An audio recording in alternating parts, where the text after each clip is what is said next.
जय श्री कृष्णा। आप सभी को सकट चौथ की ढेरों शुभकामनाएं। प्रिय दर्शकों, आज हम बात करेंगे सकट चौथ के विषय में। सकट चौथ जिसे माघी चौथ कहते हैं, माघ मास की चौथ होती है ये। इसे तिलकुट चौथ भी कहते हैं, तिलकुटनी चौथ भी कहते हैं और माघ कृष्ण संकष्टी भी कहा जाता है। तो ये चतुर्थी का जो व्रत है सकट चौथ का, ये किस दिन किया जाएगा? क्योंकि चौथ के व्रत को लेकर बड़ा भ्रम है कि सूर्य के मुख से चतुर्थी किस दिन है। अब सूर्य के मुख से देखें तो चंद्रमा नहीं दिखता और चंद्रमा के अनुसार तो सूर्य के मुख से चतुर्थी नहीं मिल रही है। तो किस दिन हमें व्रत करना चाहिए? इस व्रत की विधि क्या है? जो माताएं बहनें पहली बार व्रत कर रही हैं उनको किस नियम से इस व्रत को आरंभ करना चाहिए और किस प्रकार से इसका पूजन करना चाहिए? इस व्रत की पूजा विधि क्या होती है? इस व्रत के नियम क्या होते हैं? इस व्रत में क्या खाया जाता है, क्या नहीं खाया जाता है? क्या इसे निर्जला ही किया जाता है या जल पी के भी कर सकते हैं? और इस व्रत में किन किन नियमों का प्रमुख रूप से पालन करना आवश्यक होता है? संतान की प्राप्ति के लिए जो माताएं इस व्रत को कर रही हैं या संतान की सुरक्षा के लिए जो व्रत कर रही हैं, उनको किन किन बातों का ध्यान रखना चाहिए, इस प्रकार से संपूर्ण जानकारी सकट चौथ के विषय में आपको इस वीडियो के माध्यम से प्रदान की जाएगी।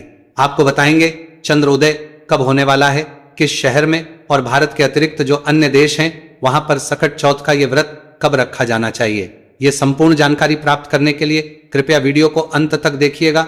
जानकारी आरंभ करें उससे पहले आपसे निवेदन है कि वीडियो यदि आपको थोड़ा सा भी लगे तो कृपया एक बार लाइक अवश्य कर दीजिएगा। अपने व्रत की सफलता के लिए तथा अपनी संतान की लंबी आयु के लिए कमेंट बॉक्स में अवश्य लिखिएगा जय श्री गणेश या ओम गण गणपतये नमः। भगवान गणेश आपकी संतान की रक्षा करेंगे और उन्हें जीवन में सफलता प्रदान करेंगे। आप देख रहे हैं सनातन धर्म का संसार ज्योतिष संस्थान का प्रतिष्ठित यूट्यूब चैनल सनातन धर्म का संसार धार्मिक। हम यहां पर सभी व्रत और त्योहारों की सही शास्त्रीय जानकारी प्रदान करते हैं। ज्योतिष शास्त्र और पंचांग के आधार पर आपको बताते हैं कौन सी कब है, व्रत आदि कब करना है, क्या विधि है, क्या नियम है और क्या गलती नहीं करनी है। यदि आप सभी व्रत और त्योहारों की सही शास्त्रीय जानकारी पाते रहना चाहते हैं तो कृपया चैनल को सब्सक्राइब कीजिए और बेल आइकन को प्रेस कीजिए। आइए प्रिय दर्शकों, आप जानकारी आरंभ करते हैं। बात करते हैं आने वाली सकट चौथ की पूजा विधि और मुहूर्त आदि की। सकट चौथ जो माघ मास की चौथ होती है, इसके नाम अनेक हैं। कुछ प्रांतों में इसे माघी चौथ के नाम से जाना जाता है, कुछ लोग इसे तिल चौथ के नाम से जानते हैं, कई तिलकुटनी चौथ कहा जाता है और सकट चौथ के नाम से तो सभी लोग जानते ही हैं। ये आपके जीवन में आपकी संतान से संकटों का नाश करने वाली चतुर्थी होती है। इस चतुर्थी का जो व्रत है वो संतान की लंबी आयु के लिए, जीवन में सफलता पाने के लिए और उनके अच्छे स्वास्थ्य की कामना के लिए किया जाता है। जो नेह संतान दंपत्ति होते हैं ना, वो इस व्रत को संतान की प्राप्ति के लिए भी करते हैं, जिससे कि उन्हें संतान की प्राप्ति हो। इस व्रत की बहुत अधिक है। प्रिय दर्शकों, ऐसा माना जाता है कि जो इस चतुर्थी का व्रत करते हैं, जो भी माताएं, उनको जो निह संतान है उनको संतान मिलती है और जो संतान वाली होती है उनकी संतान की भगवान गणेश और चौथ माता सदा रक्षा करती है। क्यों करनी चाहिए ये चौथ का व्रत? क्यों महत्वपूर्ण है ये चतुर्थी? शास्त्र कहते हैं कि यूं तो प्रतिपक्ष में एक चतुर्थी आती है, महीने में 2 चतुर्थी आती है, परंतु कृष्ण पक्ष की जो चतुर्थी है उसका प्रमुख रूप से व्रत कहा गया है। इसलिए शास्त्र है कि या तो 12 चौथ करें, जो 12 ना कर पाए वो 8 करें, 8 ना कर पाए तो 6 करें, 6 ना कर पाए तो 4 करें। 4 का नियम अभी तक शास्त्रों में कहा गया है, परंतु आज की जनरेशन, आज की पीढ़ी के लिए यह कहा जा सकता है कि अगर 4 भी ना कर सकें तो 2 तो अवश्य ही करनी चाहिए। 2 के बिना नहीं चलेगा। 4 बड़ी चौथ कही गई है। शास्त्र कहते हैं कि 4 बड़ी चौथ हैं। एक चौथ जो वैशाख में आती है जिसे विकट चतुर्थी के नाम से जाना जाता है। फिर चौथ आती है भदवे की चौथ, जिसे कहते हैं भाद्रपद मास में जो चतुर्थी आती है। उसके बाद आश्विन मास में आती है जिसे हम करवा चौथ कहते हैं, और आश्विन मास के बाद ये माघ मास की चतुर्थी जिसे माघी चौथ, तीर्थ चौथ और सकट चौथ के नाम से जाना जाता है। ये 4 बड़ी चौथ कही गई है। इनका व्रत करने का विधान है और सभी माताएं बहनें प्राचीन समय से ही इस व्रत को करती आ रही हैं। करने वाली 6 की 6 भी करती हैं और 12 की 12 भी करती हैं, पर 4 तो अधिकतर करती हैं। और आज के समय में जो 4 भी नहीं कर पा रही हैं, उनको मैं कहूंगा 2 तो अवश्य करने ही चाहिए। एक के विषय सभी जानते ही हैं, उसे तो बड़े शौक से किया भी जाता है, जिसे हम करवा चौथ कहते हैं। ये करवा चौथ का व्रत जो है वो लंबी आयु के लिए, पति की लंबी आयु के लिए और अच्छे दाम्पत्य जीवन के लिए किया जाता है। पति के साथ ही एक और जो हमारे जीवन में सबसे महत्वपूर्ण होता है जीव, वो होता है हमारे बच्चे। ये जो सकट चौथ है ना, ये बच्चों के लिए की जाती है, बच्चों के लंबे जीवन के लिए, अच्छे स्वास्थ्य के लिए, उनकी कामना पूर्ति के लिए। इसलिए आपको ये सकट चौथ का व्रत करना चाहिए। सभी माताएं जो आज के समय में नई माता बनने जा रही हैं या जो भी मां बनी हैं, मैं सबसे यही कहूंगा कि इस चतुर्थी का व्रत आप सभी को अवश्य करना ही चाहिए। संतान सुख जो है उतना ही महत्वपूर्ण है जितना पति सुख। तो जितना सुहाग आवश्यक है उतनी ही संतान आवश्यक है, इसीलिए आपको यह व्रत करना चाहिए। अब बात करते हैं कि इस चतुर्थी का व्रत किया कैसे जाता है, इसके नियम क्या है, फिर बात करेंगे कि व्रत करना कब है। प्रिय दर्शकों, ये जो चतुर्थी है सकट चौथ, इस पर विशेष रूप से एक तो तिल का बड़ा महत्व है। तिल का ही भोग इसमें लगता है भगवान को, तिलकुटे का ही भोग लगता है। कैसे तिलकुटा बनाते हैं वो आगे हम पूजा विधि और जब भोग बताएंगे तो बताते हैं। अभी आरंभ करते हैं कि इसके लिए आपको सूर्योदय उठना चाहिए। उठने के बाद स्नान आदि से निवृत्त हो जाइए, प्रयास कीजिए अगर इसमें आप तिलयुक्त जल से स्नान कर पाए तो उत्तम है। तिलयुक्त जल कैसे, जब आप सुबह उठ के स्नान कर रहे हैं ना, तो स्नान के पानी में तिल डाल लीजिएगा, काले तिल डाल लीजिएगा। व्रत में आपको मंजन या टूथपेस्ट का प्रयोग नहीं करना चाहिए। आप सभी जानते हैं, आजकल तो ऐड भी आते हैं कि सभी टूथपेस्ट या मंजन में या तो केमिकल आता है और या तो नमक आता है, और यह आपके व्रत को खंडित करता है, नमक या केमिकल। इसीलिए व्रत आदि टूथपेस्ट और मंजन आदि नहीं करना चाहिए। अगर आपके पास व्रत वाला मंजन है तो आप उसका प्रयोग कर सकते हैं। अगर आपके पास नहीं है और आप पाना चाहते हैं तो आप कमेंट बॉक्स में लिखकर भी पूछ सकते हैं, आपको सही निर्देश दिए जाएंगे जहां से आप उसे प्राप्त कर सकते हैं। ये सभी व्रतों में आपके काम के लिए होता है, इसलिए हम बहुत समय से इसको प्रयोग कर रहे हैं। तो इस प्रकार से स्नान आदि करके स्वच्छ वस्त्र धारण कीजिए और फिर आप आज की चतुर्थी का संकल्प करते हुए व्रत पूजन आदि करेंगे। सुबह के समय इसमें कथा सुन ली जाती है और गणेश जी महाराज का पूजन कर लिया जाता है। सुबह के समय कथा तो सभी, क्योंकि इसकी पूजा ना 2 प्रकार से होती है। कुछ लोग केवल गणेश जी का पूजन करते हैं और कुछ प्रांतों में सायंकाल को चौथ माता बनाकर उनकी पूजा की जाती है। दीवार पर एक मानव आकृति बनाई जाती है और उसकी पूजा की जाती है। सिंदूर जो होता है ना, सिंदूर से या हल्दी से मानव आकृति बनाते हैं और उसकी पूजा करते हैं। मैं दोनों ही विधि यहां पर अब आपको बताने वाला हूं। तो सुबह आप करेंगे पूजन गणेश जी महाराज का। इसके लिए आपके पास होना चाहिए गणेश जी महाराज का कोई चित्र या प्रतिमा। उनको स्थापित करने के लिए कोई चौकी, अगर मंदिर में पहले से गणेश जी विराजमान है तो कोई बात नहीं, चौकी पर बिछाने के लिए पीला या लाल वस्त्र, रोली मोली, लौंग, इलायची, धूप दीप, नैवेद्य, पुष्प की माला, इत्र, जनेऊ, यह सामग्री आपने एकत्र करनी है। सामग्री एकत्र के बाद आसन लगाइए। आसन लगा के उत्तर दिशा की ओर मुख करके बैठ जाइए। 1 लोटा लीजिए तांबे का, उसमें पहले गंगा जल भरिए, फिर शुद्ध जल भरिए और फूल के माध्यम से उस जल के छींटे दीजिए सभी सामग्री पर और उस स्थान पर जहां बैठकर आप पूजन करने वाले, इससे सामग्री और स्थान शुद्ध हो जाएगा। इस प्रकार से अपने स्थान को पवित्र किया, जगह को शुद्ध किया है। अब आप चौकी लगाइए, चौकी पर वस्त्र और गणेश जी महाराज को विराजमान कर दीजिए। उनके सामने धूप रखिए और दीप रखिए। घी का दिया रख रहे हैं तो सीधे हाथ की ओर रखिएगा, तेल का दिया रख रहे हैं तो उल्टे हाथ की ओर रखिएगा। धूप दीप रख के लोटे में जो जल है ना, उसको अपने सीधे हाथ पे लीजिए और हाथ धो लीजिए। चम्मच से सीधे हाथ पे जल लेके हाथ धो लीजिए।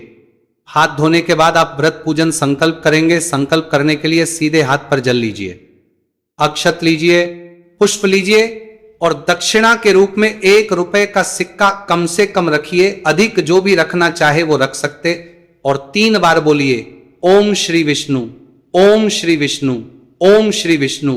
अपना नाम, अपना गोत्र, जिस स्थान पर बैठकर पूजन कर रहे हैं वहां का मकान नंबर, क्षेत्र का नाम, शहर का नाम, माघमाशय, कृष्ण पक्षी, चतुर्थ एवं पुण्यतिथि हो, संतान प्राप्तय, संतान आयु आरोग्य चतुर्थी, और यह संकल्प भगवान के चरणों में अर्पित कर दीजिए।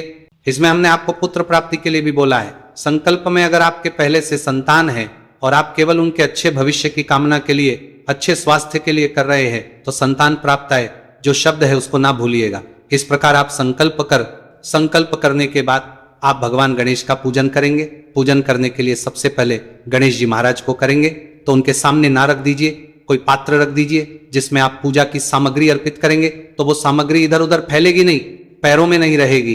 एक एक मंत्र पर एक एक चम्मच जल उस पात्र में अर्पित कीजिएगा। भाव वही रखिएगा, जैसे मैं आपको बोलता जाऊंगा वैसे भाव रखिएगा। आप भगवान गणेश का पद प्रक्षालन करा रहे हैं। व्रत पूजन अंतर्गत भगवान श्री गणेश पैर धोइए, गणेश के पैरों पर जल अर्पित कीजिए जिनके पास प्रतिमा है। अन्यथा कटोरी में सामने एक पात्र जो रखा है उसमें जल छोड़ दीजिए इस भाव से कि गणेश जी के आपने पैर फुलाइए, अर्घ्य देंगे। अब गणेश जी महाराज को अर्घ्य के रूप में एक चम्मच जल अर्पित कर दीजिए।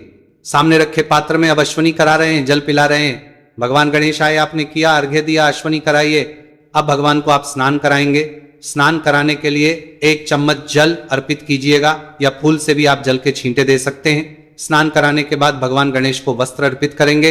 वस्त्र के रूप में मौली का एक टुकड़ा तोड़िए और वो अर्पित कीजिएगा। के रूप में जनेऊ लीजिए, कुमकुमारी से तिलक कर लीजिएगा या हल्दी लगा लीजिएगा, उसके बाद अर्पित कीजिएगा। जिनके पास जनेऊ, कोई बात नहीं, आप बिना जनेऊ के भी पूजन कर सकते हैं। जनेऊ अर्पित करने के बाद इत्र अर्पित करेंगे। अगर इत्र है तो इत्र को फूल पर लगा लीजिए और वह गणेश जी महाराज को अर्पित कीजिएगा। इत्र नहीं हो तो यह भी आवश्यक नहीं है, इसके बिना भी पूजा हो सकती है। इत्र अर्पित करके भगवान गणेश को तिलक लगाएंगे, से तिलक कीजिएगा। तिलक कीजिए, अक्षत लगाइए, पुष्पम समर्पण पुष्प अर्पित करेंगे। फूलों की माला है तो माला पहनाइएगा, माला पहनाइए, पुष्प अर्पित कीजिए और धूप दिखाइए, दीप दिखाइए। धूप और दीप आपने आरंभ में ही जब आपने संकल्प शुरू किया था ना, तो उसी समय आपने धूप और दीप जला लेना है। तो धूप दिखाएंगे पहले भगवान गणेश को, फिर दीप दिखाएंगे। धूप दीप दिखा दुर्भाग्य को अर्पित कीजिए। दुर्भांग और दुर्भा जो आता है ना, गणेश जी महाराज को जो अर्पित करते हैं घास, वो अर्पित कीजिएगा। दुर्भाग्य को समर्पित करके और नए वैद्य अर्पित करेंगे। अवैध भोग होता है, तिल से बनी हुई कोई मिठाई आप लीजिए, वहां गणेश जी को अर्पित कीजिएगा। तिलकुटा आप बना सकते हैं, तिलकुटाई की मिठाई या तिल के लड्डू बना सकते हैं। तिलकुटा जो है ना, उसमें तिल लिए जाते हैं, सफेद तिल, उनको भुना जाता है, फिर कुटा जाता है और फिर भूरे में उनको मिला दिया जाता है घी के साथ, या फिर लड्डू जा सकते हैं। तिल भुने जाते हैं और फिर गुड़ को पिघलाया जाता है कढ़ाई में और उसमें तिल मिला दिए जाते हैं। सूखने पर उसके लड्डू बना दिए जाते हैं। तो तिल के लड्डू या तिलकोटा जो भी आपके पास हो, अगर कुछ भी ना मिले तो आप तिल से बनी हुई गजक आदि ला सकते हैं। वह गणेश जी को अर्पित कीजिए के रूप में एक चम्मच जल सामने रखे पात्र में अर्पित कीजिए। तांबुल अवश्य अर्पित करना है। पान का पत्ता लीजिएगा, उस पर 2 लौंग, 2 इलायची, 1 सुपारी और कपूर रखिएगा। जो नहीं संतान है वो अवश्य इसको कीजिएगा। संतान की कामना के लिए यह अत्यंत उत्तम उपाय है। वो बीड़ा अपने हाथ में लीजिए और गणेश जी महाराज से निवेदन कीजिए कि हे गणेश जी महाराज, मुझे संतान को संतान प्रदान कीजिए। मैंने इसी के निमित्त यह व्रत किया है, तो मेरे इस व्रत को स्वीकार करें और इस पीड़े को स्वीकार करें, तांबुल को स्वीकार करें और मेरे घर में संतान रत्न प्रदान करें। यह तांबुल अर्पित कीजिएगा। जो भी दक्षिणा अर्पित गणेश जी महाराज को, वह दक्षिणा दीजिए और गणेश जी को अर्पित कर दीजिए, चढ़ा दीजिए। दक्षिण अर्पित करके हाथ जोड़कर नमस्कार कीजिए गणेश जी महाराज से कि गणेश जी महाराज, मैंने ये पूजन किया है, मेरी संतान दीर्घायु हो और चुनी संतान दंपत्ति है। उन्होंने पहले प्रार्थना करी भी है कि आपको संतान की प्राप्ति हो। आप कथा सुनेंगे। कथा सुनने के लिए हाथ में थोड़े से गेहूं के दाने ले लीजिएगा या चावल के दाने लीजिएगा और फिर कथा श्रवण कीजिएगा। कथा जो है वो चौथ माता की कथा होगी, एक और एक गणेश जी महाराज की कथा होगी, जिसे बिन नायक जी की कहते हैं। दोनों ही कथाएं आपको हमारे चैनल पर वीडियो के माध्यम से उपलब्ध कराई जाती हैं। जो सही कथा होती है, जो पुराणों में लिखी है, शास्त्रों में लिखी है, वो कथाएं हम आपको सुनाते हैं। तो वो कथा सुनिएगा। कथा सुन के आरती करेंगे। आरती भी मैं आपको कथा के साथ ही उसी दिन रिकॉर्ड कर दूंगा, तो आरती कीजिएगा। आरती करके नियम के अनुसार दिन को व्यतीत कीजिएगा। इसमें कुछ लोग क्या करते हैं कि सुबह जो आपने कथा सुनी है ना, तो जो लोटा था पूजा के जल का, उस जल को सूर्य को दे देते हैं। कुछ लोग इसी जल को सायंकाल को चंद्रमा को देते हैं तो जो लोग सुबह सूर्य को इस लोटे से जल दे देते हैं वो सायंकाल को दोबारा चौथ माता की पूजा करते हैं और फिर वो जल चंद्रमा को देते। तो अगर आपके यहाँ चौथ की पूजा नहीं होती है तो इसी जल को रखिए, आप सायंकाल को यही जल जो है चंद्रमा को अर्घ्य के रूप में देंगे। जो हाथ में आपने गेहूं या चावल लेके कथा सुनी थी वो आप इस लोटे के जल में ही छोड़ दीजिएगा। नियम के अनुसार ये व्रत पालन करना है। देखिए, इस व्रत को निर्जला रह के भी किया जाता है। कठिन व्रत तो यही है कि निर्जल रह के किया जाता है इसको, पर अगर किसी के लिए संभव नहीं है तो वो कथा आदि करने के बाद जल आदि पी सकते हैं। कुछ प्रांतों में कुछ लोग इसके बाद जल पी लेते हैं या जूस आदि पी ले, नारियल पानी आदि पी लेते हैं। विशेष रूप से जो गर्भवती माताएं हैं और पहली बार व्रत कर रही है तो ध्यान दे कि आप इस व्रत में अवश्य ही जल पीते रहे बीच में, या हो सके तो जूस आदि पी लेते रहे, क्योंकि जो गर्भवती है उनके लिए यह ठीक नहीं है कि आप निराहार रह के और निर्जला रह के व्रत करें। यह आपके लिए हानिकारक हो सकता है और डॉक्टर भी इसकी सलाह नहीं देते। तो मैं भी यही कहूंगा, जैसा आपका स्वास्थ्य है उसके अनुसार व्रत कीजिएगा। ऐसा नहीं कि आप जबरदस्ती करें अपने साथ निर्जल रह के अगला व्रत कर लीजिएगा। जब आप गर्भवती हैं तो आप जल पी के भी इसको कर सकते हैं। बाकी सभी अगर निर्जल कर सकते हैं तो वो लोग इसको अवश्य निर्जल करें। स्वास्थ्य के अनुसार, जैसे आपके शरीर की क्षमता है उसके अनुसार इस व्रत को कीजिएगा। कुछ लोग कहते हैं कि पहला जैसे कर लेते हैं वैसे सारे करने पड़ते हैं। मैं इन नियमों को नहीं मानता हूं, ऐसा शास्त्रों में कहीं नहीं लिखा है। भगवान ये कहते हैं कि जैसे ही आपके शारीरिक क्षमता है ना, देखिए आज आप स्वस्थ हैं, आप कठोर व्रत कर रही हैं, कल आपका उम्र के अनुसार स्वास्थ्य थोड़ा ढीला होगा, कुछ कम होगा तो आप उतना कठिन नहीं, तो इसका मतलब क्या, भगवान कहेंगे नहीं वैसा ही करो। ऐसा नहीं होता। जैसी आपकी शारीरिक क्षमता, भगवान सदा कहते हैं जैसा मैंने तुम्हें दिया वैसा करो। मैंने अधिक धन दिया है अधिक दान करो, कम धन दिया है कम दान करो। मैंने अधिक मजबूत बनाया है अधिक कठिन कठिन व्रत करो।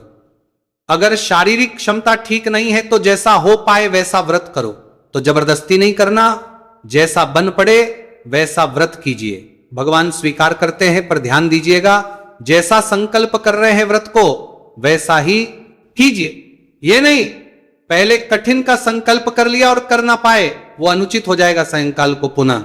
अगर जिनके घर में चौथ माता की पूजा होती है तो दीवार पर मानव आकृति बनाएंगे, चौथ माता बनाएंगे, उनके सामने ज्योत रखेंगे, उसके नीचे उपले की आंच बनाएंगे, उस पर घी से आपको भोग लगाएंगे, उस पर अग्नि प्रज्वलित हो जाएगी। इसको माना जाता है कि चौथ माता आ गई है। फिर उनको प्रणाम करते हैं जो आपने भोग बनाया है।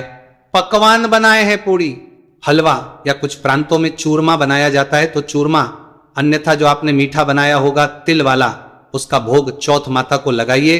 फिर जल पीला दीजिए, हाथ में लेके अग्नि के चारों तरफ जल घुमाकर छोड़ दीजिए। चौथ माता को प्रणाम कीजिए, नमस्कार कीजिए और उनसे निवेदन कीजिए कि वो आपकी संतान की सदा रक्षा करें। फिर आप चंद्रमा को अर्घ्य देंगे। अर्घ्य देने के लिए जो लोटा है जल का, उससे आप अर्घ्य देंगे। लोटे को सदा अपने सर से ऊपर रखे। अर्घ्य देते समय ओम श्रा श्री श्रौ सह चंद्रमसे नमः, ओम श्रा श्री श्रौ सह चंद्रमसे नमः, ये मंत्र बोलते हुए चंद्रमा को अर्घ्य दीजिए, परिक्रमा कीजिए और फिर भोग स्वरूप थोड़ा सा लड्डू प्रसाद और चंदन आदि अर्पित कीजिए। अवश्य आदि अर्पित कर दीजिए और नमस्कार करके अपने घर में प्रवेश करके अपने व्रत को खोलने के लिए बैठ जाइए। भगवान गणेश का ध्यान कीजिए, चौथ माता का ध्यान कीजिए, निवेदन कीजिए कि ये गणेश जी महाराज हैं, चौथ माता मैंने ये जो व्रत किया है इसमें कोई जाने अनजाने में कोई गलती, कोई त्रुटि, कोई भूल हो गई हो तो मैं आपसे क्षमा याचना करती हूं, मुझे उसके लिए क्षमा कीजिएगा और दया का आशीर्वाद प्रदान कीजिएगा। अब मैं ये व्रत खोल रही हूं, भोजन कर रही हूं। मंत्र बोलिएगा ओम गण गणपतये नमः, 5 बार ये मंत्र बोलिएगा गणेश जी महाराज का ध्यान करते हुए और उसके बाद आप ये व्रत खोल लीजिएगा। भोजन में कर लिया जाता है तो ऐसे ये व्रत करना है। पहली बार जो व्रत कर रहे हैं वो संकल्प लेंगे और संकल्प लेके इस व्रत को शुरू करेंगे। कुछ और समझ नहीं आया हो तो कमेंट बॉक्स में लिखकर भी पूछ सकते हैं। अब बात करते हैं कि व्रत करना कब है और चंद्र उदय होगा कब।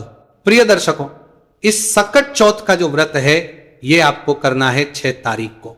देखिए सूर्य के मुख से तो चतुर्थी किसी भी दिन नहीं है, ना तो 6 तारीख को, क्योंकि 6 तारीख को 8:01 पर आ रही है और 7 तारीख को सूर्योदय से पहले ही समाप्त हो जा रही है।